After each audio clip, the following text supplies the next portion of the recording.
The first thing she learned about humans was that they didn't kneel when it mattered.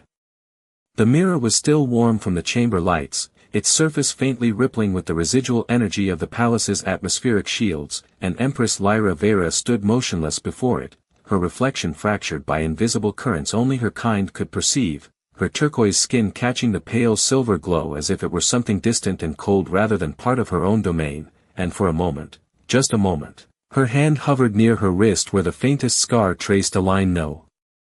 one else was allowed to notice, a reminder she had never erased, not even when she rewrote entire systems of law with a single decree, not even when she silenced councils with a glance, not even when the galaxy learned to fear the stillness in her voice more than the force behind it, because this was different, this had weight, this had memory, and memory, she had learned, was the one thing power could not command. The chamber doors parted with a whisper behind her, a subtle shift in pressure.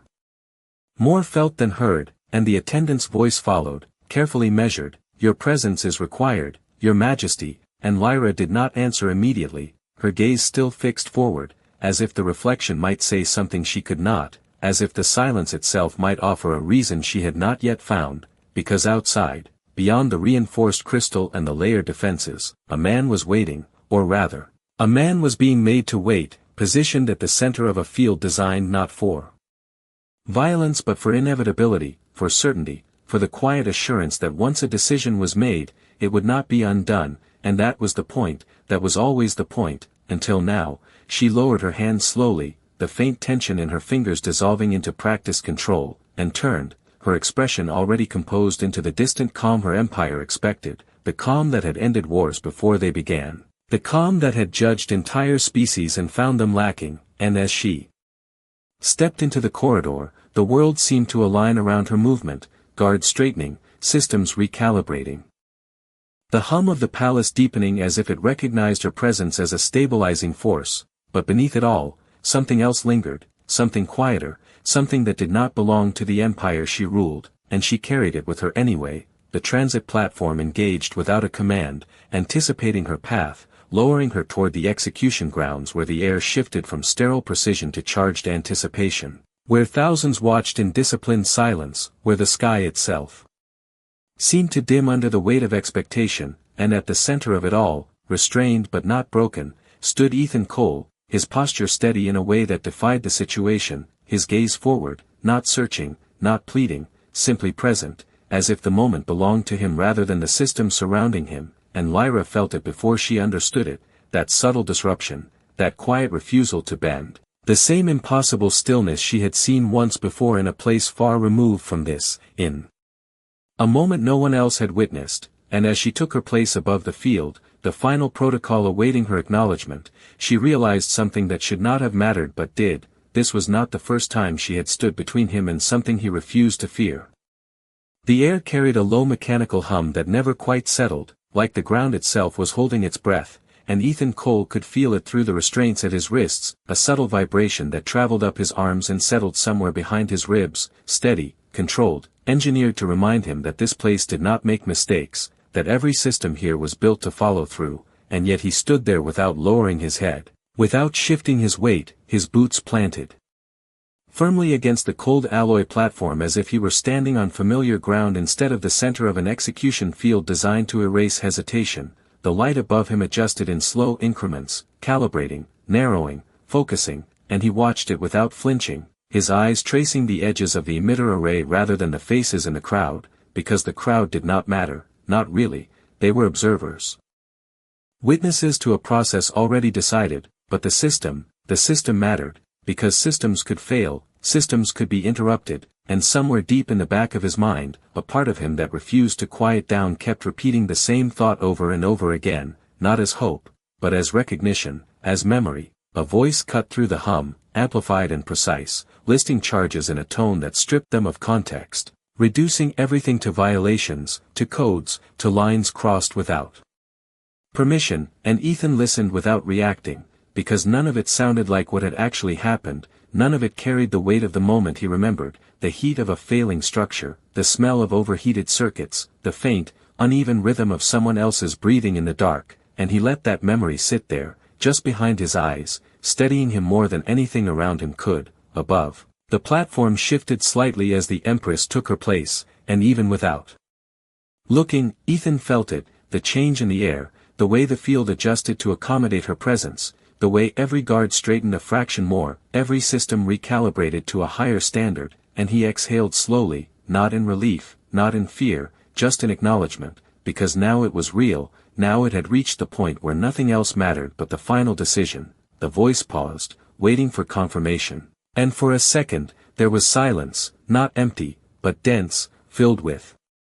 expectation, with the weight of thousands of eyes and a system that had never been questioned, and Ethan finally lifted his gaze, not to the crowd, not to the sky, but to her, to the figure standing above him, still and composed, her expression unreadable from this distance, her presence somehow both distant and immediate at the same time, and he held that gaze without challenge, without defiance, simply meeting it as if it were the most natural thing in the world. The attendant shifted.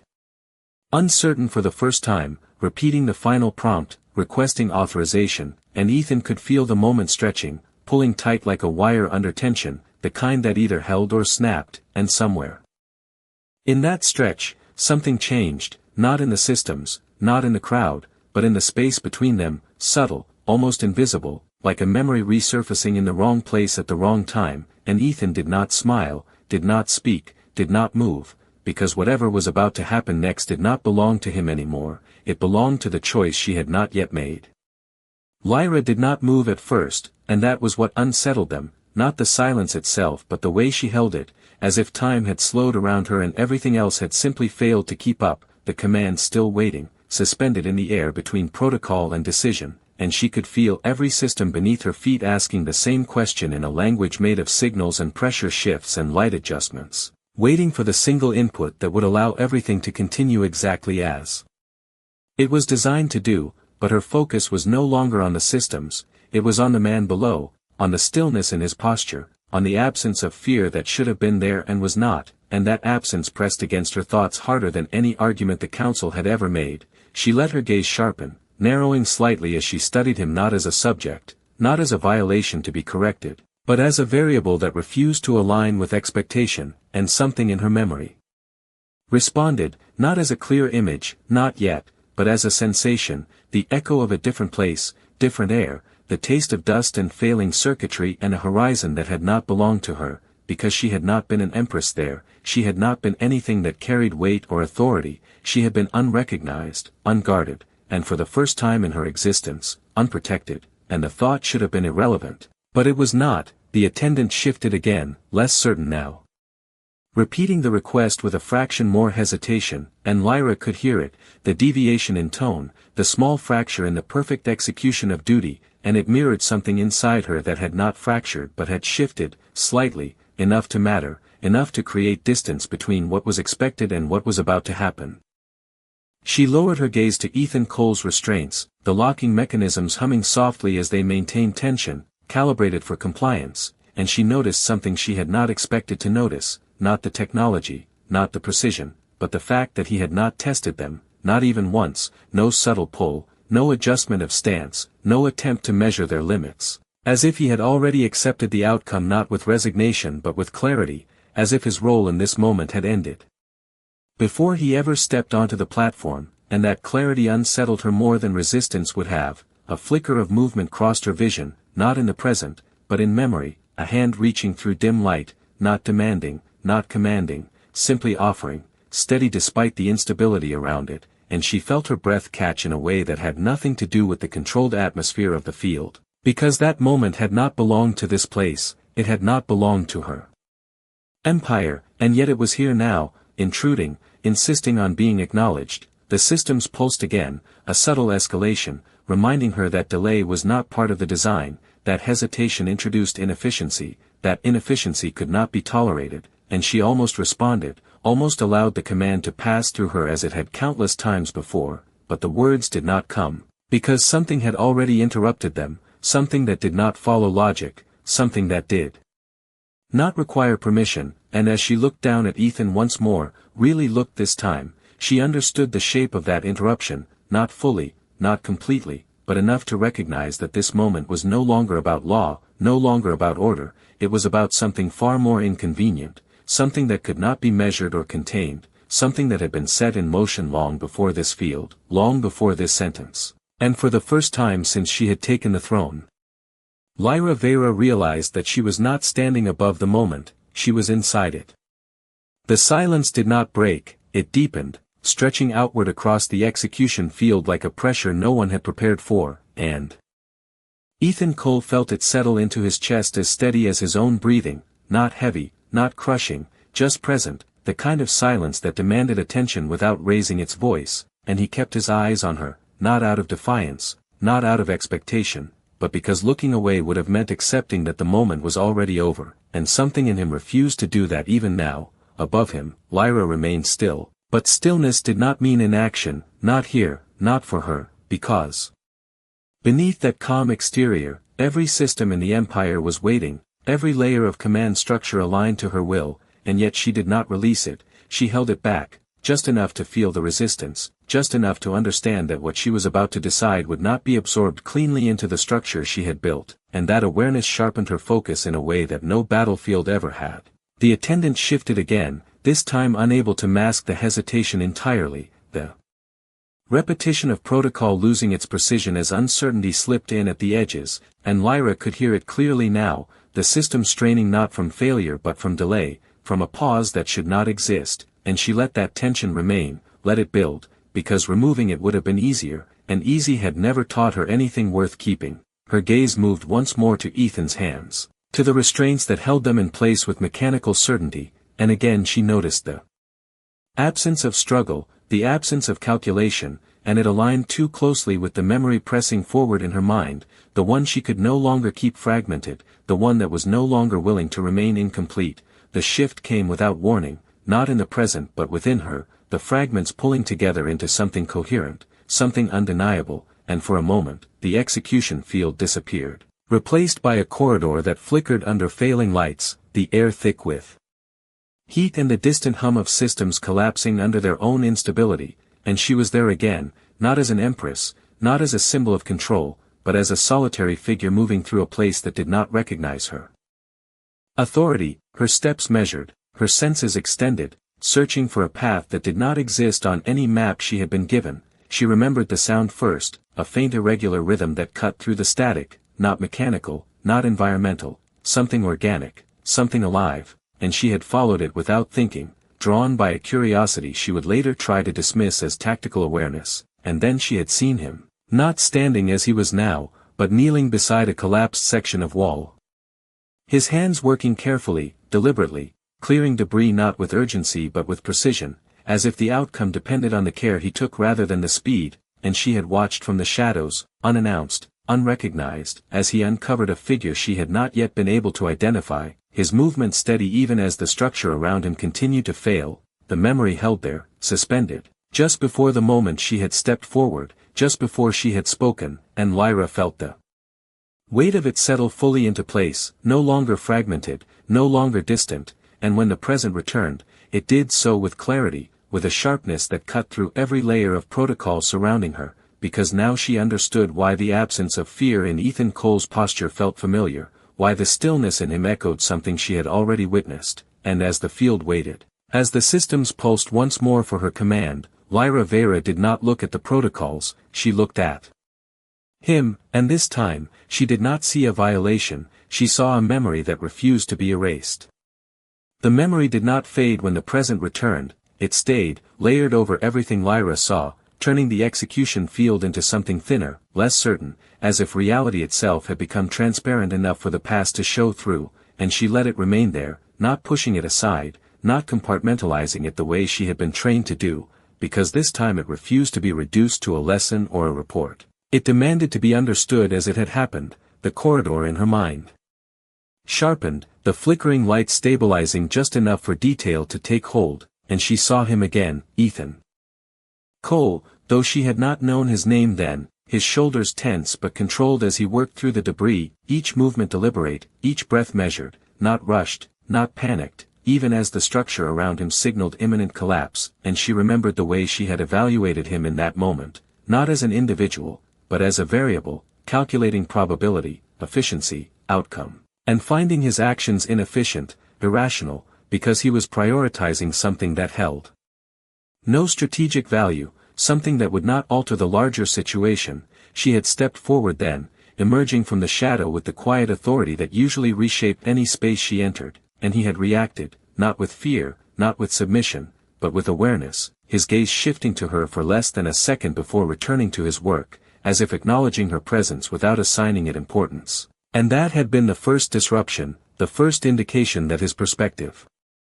did not align with any framework she understood. She could still hear her own voice from that moment, calm, precise, asking a question that had not required an answer. You are wasting time, and he had not argued, had not defended himself, had not even paused for more than a fraction of a second. He had simply replied, maybe, and continued. And that single word had carried more certainty than any declaration she had ever heard, because it was not an argument, it was a choice. The memory moved forward, filling in the space she had left incomplete, showing her the figure he had uncovered, a smaller form, injured but alive, breathing shallow, and she remembered the way he had adjusted his approach immediately, shifting from clearing debris to stabilizing, his hands steady as he created space, as he ensured the structure above would hold long enough. And she had watched, still evaluating, still searching for the logic that justified his actions, and finding none that aligned with her understanding of efficiency. You cannot save both, she had said then, not as a warning, not as a threat, simply as a statement of fact, and for the first time, he had looked directly at her, fully, his expression not challenging, not emotional, just clear, and he had answered, I am not trying to. And that had been the second disruption, because it did not make sense, it did not follow, and yet his actions continued to align perfectly with his words. In the present, Lyra felt the weight of that exchange settle into her again, no longer abstract, no longer distant, but immediate. And she understood now what she had missed then, what she had chosen not to interpret because it did not fit, that he had never been trying to control the outcome, he had only been trying to do what was in front of him, and that difference, that subtle but absolute shift in perspective, was what had allowed him to act without hesitation where she had required calculation. The execution field pulsed again, the systems reaching the edge of their tolerance for delay, and the attendant's voice came once more, quieter now, almost careful, as if aware that something irreversible was forming, and Lyra let the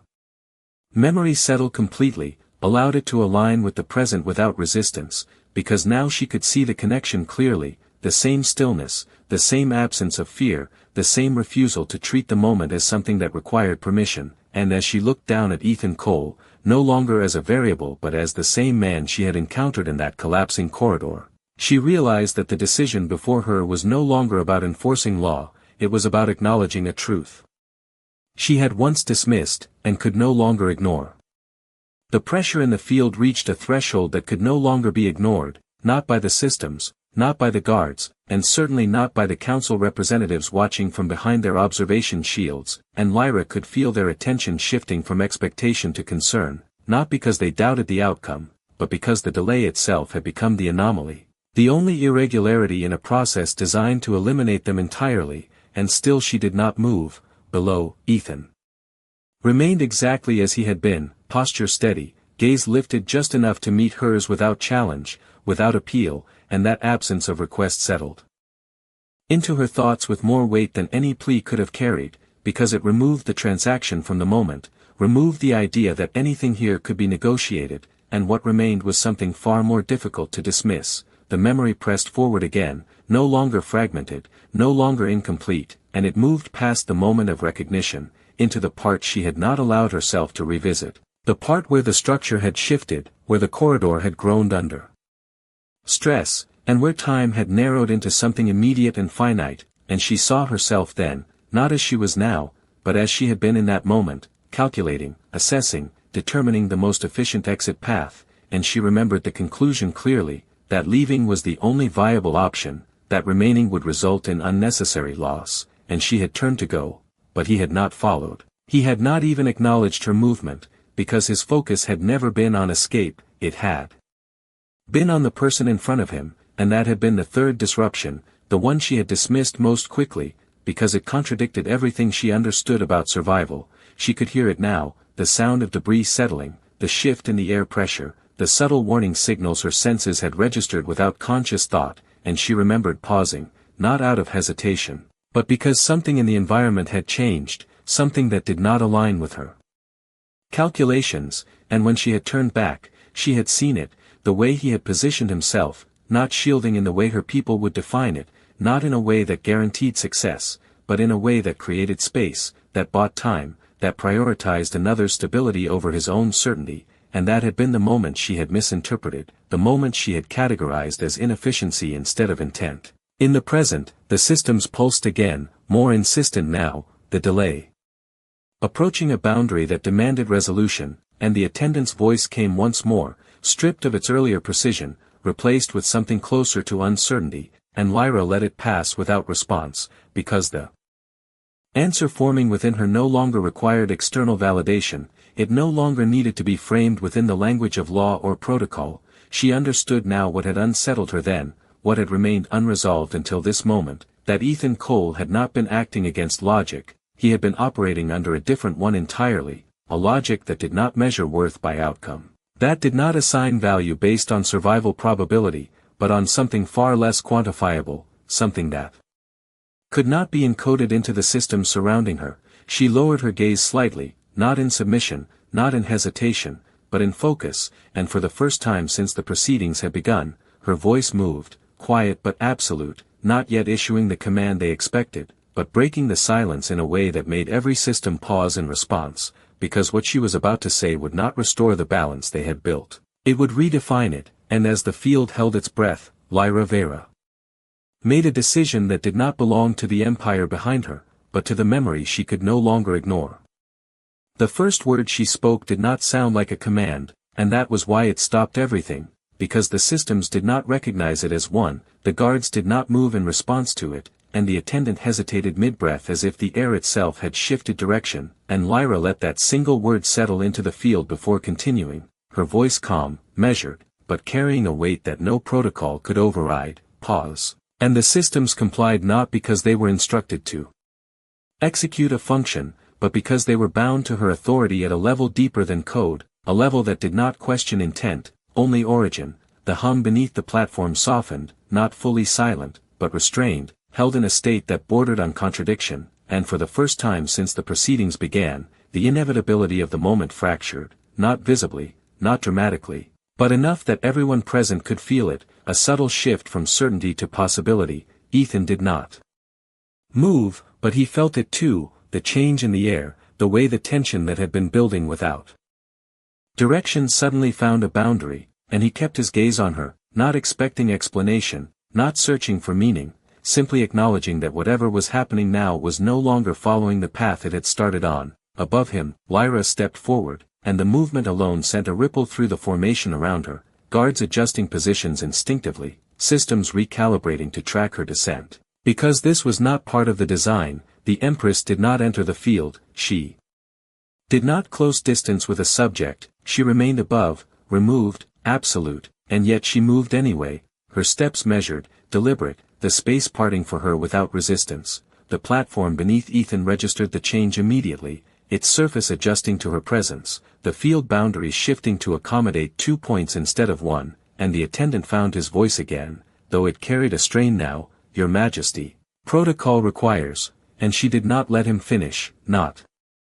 by raising her voice, not by interrupting with force, but by continuing forward as if the statement had no relevance to the moment, because it did not anymore. She stopped a few feet from Ethan, close enough that the details became clear, the faint line of strain in his posture, the steady rhythm of his breathing, the absence of anything that resembled fear, and for a moment, neither of them spoke. The silence between them no longer empty, but full, carrying the weight of a memory only one of them fully understood. She studied him without pretense now, without the distance of judgment, and he met that scrutiny without resistance, as if he had already accepted whatever conclusion she would reach, not because he trusted her, but because he trusted his own choice enough to stand by it regardless of outcome. The systems pulsed again, softer now, almost uncertain, waiting for direction that did not align with any stored sequence, and Lyra felt that uncertainty echo through the structure of her empire, not as weakness, but as an opening, a moment where something different could take shape if she allowed it. She turned slightly, just enough that her voice would carry beyond Ethan, beyond The immediate field, reaching the council, the guards, the observers who had come to witness resolution, and when she spoke again, it was no longer a pause, no longer a delay, it was a decision. This proceeding is no longer valid, and the words landed with a force that no weapon could match, because they did not alter the moment, they redefined it, removing the foundation beneath everything that had led to this point. The attendant froze, the systems flickered, recalculating against a command that did not exist in their parameters, and Ethan felt something shift in his chest, not relief, not yet, but recognition, because whatever came next, it would not be dictated by the same rules that had brought him here, and as Lyra faced him once more, her gaze steady, her presence no longer distant but immediate, the distance between power and choice disappeared, leaving only the truth she had chosen to acknowledge standing between them. The reaction did not come all at once, it spread, subtle at first, like a ripple moving through a surface too controlled to show disturbance openly, the guards shifting by fractions of an inch, the observation panels flickering as internal systems attempted to reconcile conflicting directives, and the council representatives exchanging glances that carried more calculation than emotion, because what had just been said did not fit within any framework they had prepared for, and yet it had been said by the only authority that mattered. Ethan felt the change more simply, less layered, the tension that had been pressing against him without direction now breaking apart into something undefined, something that no longer pointed toward a single inevitable outcome, and he drew a slow breath, not in relief, not in disbelief, but in recognition that the moment had moved beyond the point where he could predict it, and that was enough. Lyra did not step back, she remained where she was, close enough that the distance between them carried meaning rather than protocol, and she let the silence settle again, not as hesitation, but as space, a space where the next action would not be dictated by systems or expectation, but by intent, and she turned her attention briefly to the restraints at Ethan's wrists, the mechanisms still active, still maintaining their hold because no direct command had been issued to release them, and that detail mattered, because it represented the last remaining connection to the process she had just invalidated. She lifted her hand slightly, not in a dramatic gesture, not in a display of force, but in a precise motion that signaled override at the most fundamental level, and the restraints responded immediately. Their hum shifting pitch before fading, the locks disengaging with a soft mechanical release that sounded almost out of place in the charged stillness of the field. Ethan did not pull away at once, he did not test the freedom he had been given, he simply let his hands lower naturally, the absence of pressure registering in a quiet, physical way, and then he looked at her again, more directly now, as if the removal of the restraints had removed something else as well, something less tangible but